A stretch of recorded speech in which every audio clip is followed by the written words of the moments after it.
Hello, everyone. I hope you're all having a great day so far. My name is Jurassic KM, and welcome to today's video. I feel like it's the end of an era as Jurassic World Chaos Theory comes to a close with its fourth and final season. It has been a week since the season premiered on Netflix, and I'm hoping that anyone watching this has had a chance to watch the season, as I will be giving my full spoiler thoughts. If you have not seen season 4 of Jurassic World Chaos Theory, please click away now, as this is your first, last, and only spoiler warning. As to be expected with these shows, the dinosaurs look really good, but I have to give props to the species returning from Dominion, specifically the Quetzalcoatlus, Giganotosaurus, and Therizinosaurus. Every single time one of these three popped up, I was quite impressed with how they were recreated in the show. Heck, I think there may even be a spot or two in the season that the mentioned species may look better here than they did in the film. And honestly, it isn't just the dinosaurs from Dominion that are recreated faithfully here. Since this season takes place in Biosyn Valley, the animators and designers did a fantastic job recreating the same environments and settings that we saw in that movie. And it really helps the show feel like that it not only takes place in the same world, but in the same film. The plot also doesn't feel like it clashes with the events of the movie much, if at all, and it is nice to see this trend continue on from previous seasons. Going back to the prehistoric wildlife for a moment, I think that this show helped establish the Tyrannosaurus Rex Giganotosaurus rivalry better than Dominion did. By the time the Rex and Giga clash in the woods in Dominion, that is probably their third clash, as they tussle twice in earlier episodes before the finale shows the aftermath of their final confrontation in the film. This, as well as another scene involving one of the research outposts, also allowed the Giganotosaurus to actually be a threat. I don't think it's quite the malicious menace that it was advertised as, but Chaos Theory did help improve its reputation. Atrociraptors are given a decent amount of focus in this season again, and it shows that even when they're young, these dinosaurs are frighteningly smart and remarkably fast, being shown to keep up with a vehicle going 100 miles per hour at one point. The Therizinosaurus more or less cameoed in this season, but the tidbit of it scraping its claws against the bar of the medical facility's windows felt like something straight out of Nightmare on Elm Street, and as someone whose favorite slasher is Freddy Krueger, I appreciated that. Finally, while not a dinosaur, I think the sequence of the six under attack by the Quetzalcoatlus at the field research outpost might be my favorite moment of peril in the entire season. No new species are introduced in season 4 of Chaos Theory, but there are a few color variants added. On my second watch, I counted 3, maybe 4 Dilophosaurus, 4 Atrociraptors, and 1 Pachyrhinosaurus. Yes, I added those to my to-do list, begrudgingly, so they will be eventually covered on the channel. From what little I saw of Smoothie's dad, who has apparently been dubbed Blender, ha, ha, ha, he looks more like a Jurassic Park 3 Ankylosaurus, so I'm not adding him to the list. So I've talked about the dinosaurs, the setting, and how it connects to Dominion, but what about the characters themselves? Well, I found this part to be a mixed bag.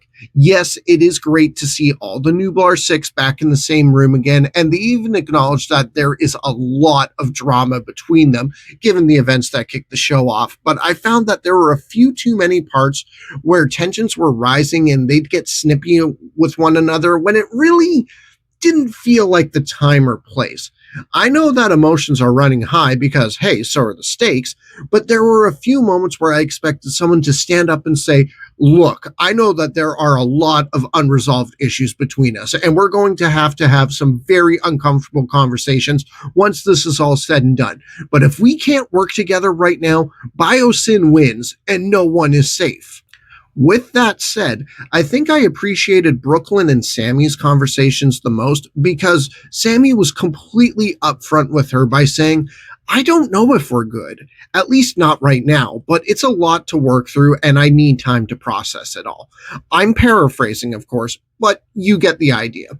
I also did appreciate Brooklyn and Kenji's conversation about their relationship, getting some proper closure, and as someone who has never sold on their relationship, I found it nice to hear the show itself acknowledge that they were never meant to be. On the topic of relationships, though, I figured that Sammy and Yaz would get back together this season after sitting down with Brooklyn and hashing things out. But instead, as soon as Sammy and Kenji met back up with the other four, she and Yaz just carry on as if nothing happened. It honestly made the breakup at the end of season 3 just seem like a plot convenience to separate the herd. Also, like how the return of Dinosaur Liberation Now leader Ernest popping up in Biosyn Valley as an intern felt more like a plot convenience to have Brooklyn and the crew gain access to Biosyn's lab. I wasn't the biggest fan of this character, but he's only in season 4 for like 2 episodes, so it wasn't a huge deal.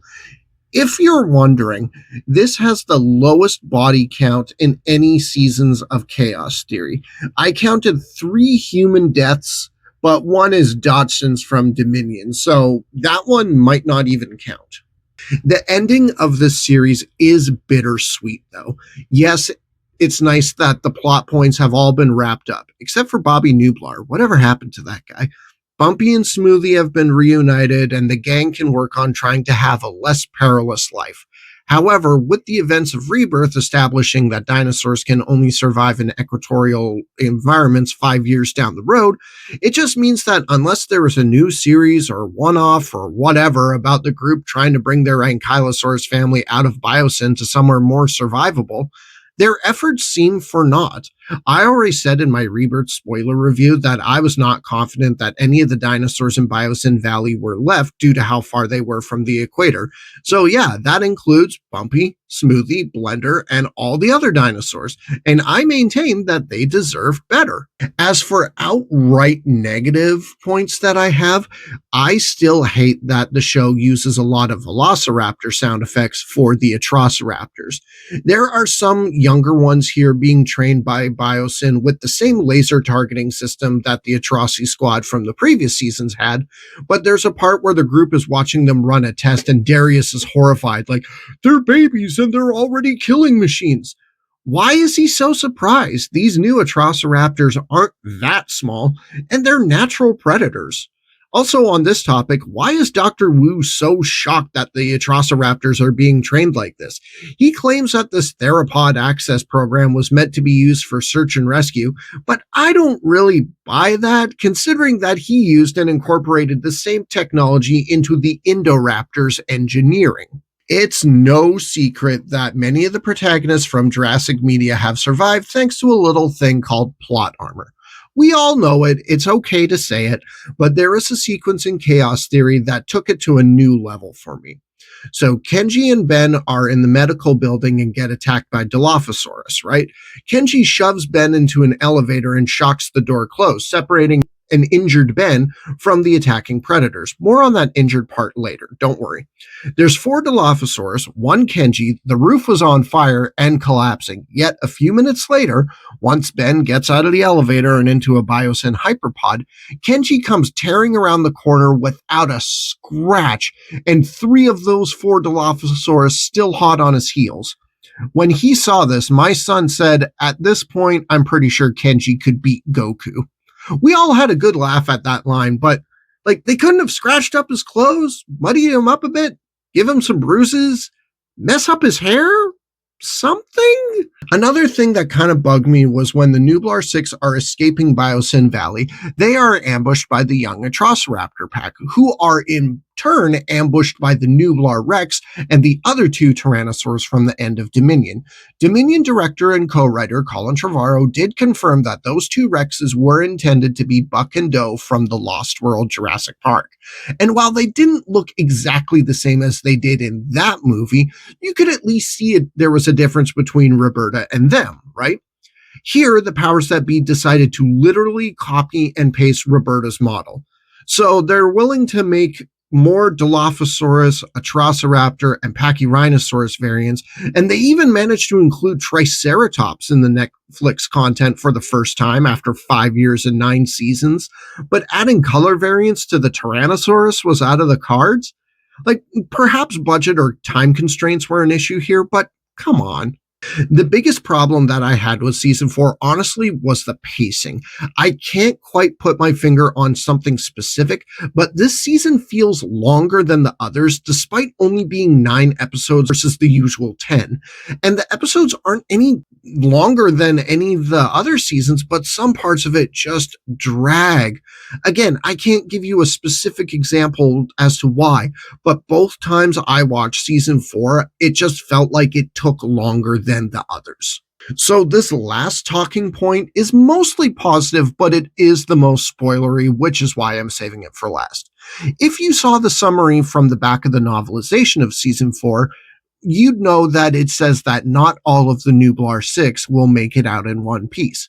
With that in mind, this season does a good job of building up fake outs with one of our protagonists meeting their end, even showing in their body language or implying with the score that they know this is it.